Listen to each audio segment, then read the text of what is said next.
Hi guys and welcome back to Planet 40k. This is our last bite-sized refresher video before the December videos begin. We've got our countdown to Christmas videos this year. So look out for Sunday's video, it'll explain what we're going to be doing, and there's also going to be a giveaway. So keep your eyes open for that. But today we're going to be talking about the Skorpekh Lord, going through his abilities, going through all of his datasheet and all that kind of stuff. Just a little bit of a refresher to keep us on our toes. Now he was available in the Indominus box set.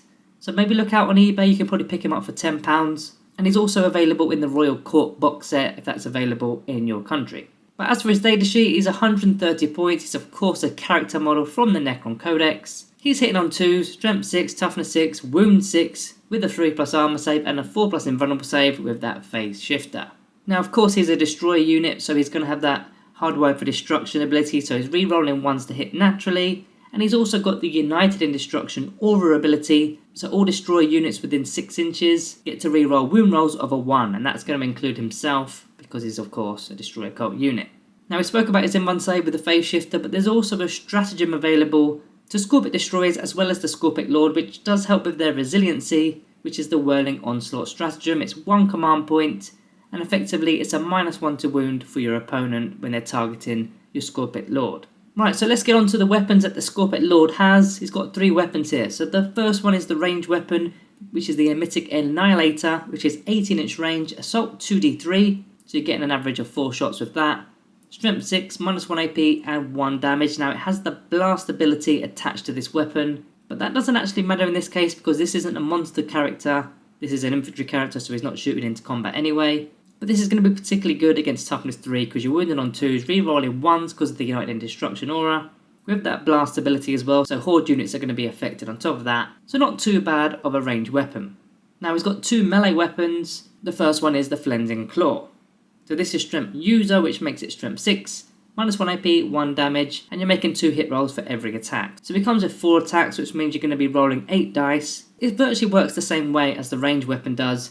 Good against Toughness 3, good against low armor saves because of the low AP, and only 1 damage, so yeah, they're your target for that profile. But if you want to go up against characters and vehicle models, then you're going to be using his second melee profile, which is the Hyperphase Harvester. Now this is Strength +2, so that makes it of course Strength 8, -4 AP and a flat 3 damage, although it is a -1 to hit, so you'll be hitting on a 3+, but you are really rolling 1s because of the Hardwire for Destruction ability. But yeah, Strength 8 going up against Toughness 4 is really good, you're wounding them on 2s, but also good going up against Toughness 7 vehicles, Toughness 6 vehicles, because you're wounding them on 3s. Don't forget you are re-rolling those 1s to wound on top of that, which makes it quite nice as well. Now, you probably notice I am shivering because this studio is actually quite cold today. So as for dynasties, you could be using him all sorts of different dynasties. I've gone with the Mephrit dynasty to begin to get the extra range for his ranged weapon, so it takes it from 18-inch range to 21-inch range. Also getting the extra AP at half range, it's going to help that on top of that. The Novak dynasty is obviously good for the +1 to that charge and the extra AP with his melee weapons. In fact, it's particularly good against units that have got a 5+ armor save because that Flensing Claw now becomes -2 AP and completely removes their save. Then I wanted to mention one of the custom codes, which is Rad Reaved.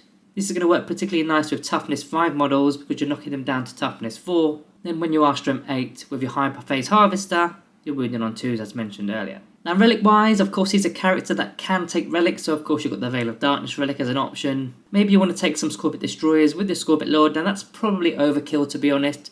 The destroyers don't really need the Skorpekh Lord, but it is an option if you didn't want to take, say, a Chronomancer. Then as for the Dynasty relics, there's a couple I wanted to mention in this video today. The first one being from the Skorpekh Dynasty, which was the Vanquisher's Mask, to make the opposing unit fight last in the fight phase.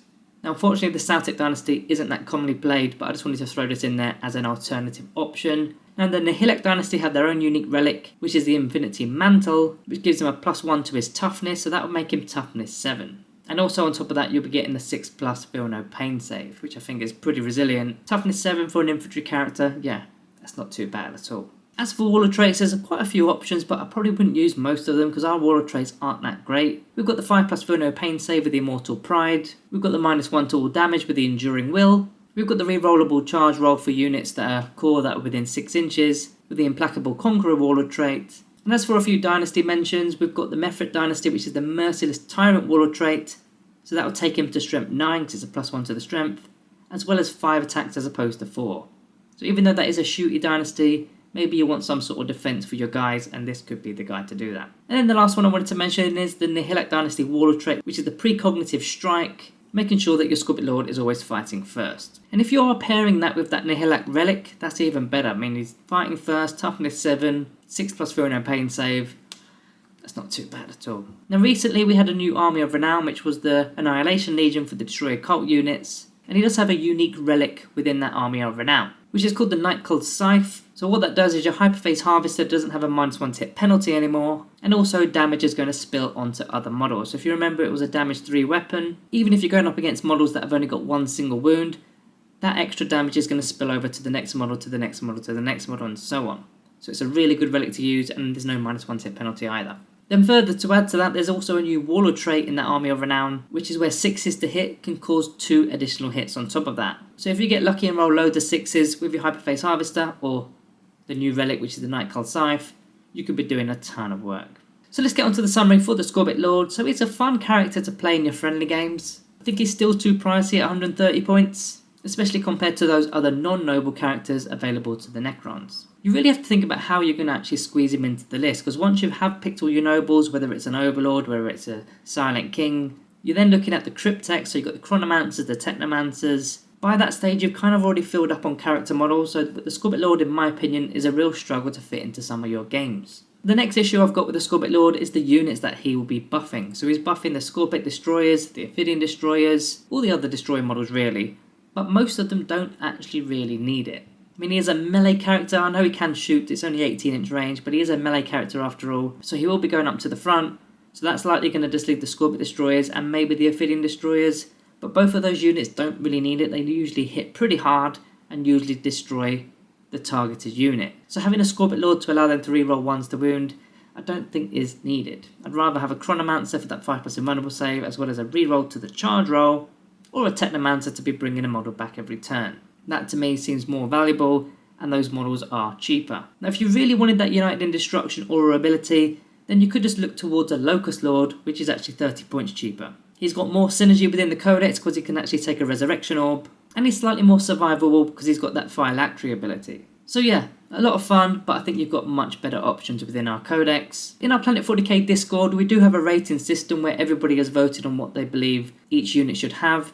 In this case, the Skorpekh Lord got quite a high rating within the Discord, but I'm not going to follow suit, and I'm going to go with a Planet 40k rating of 3 stars.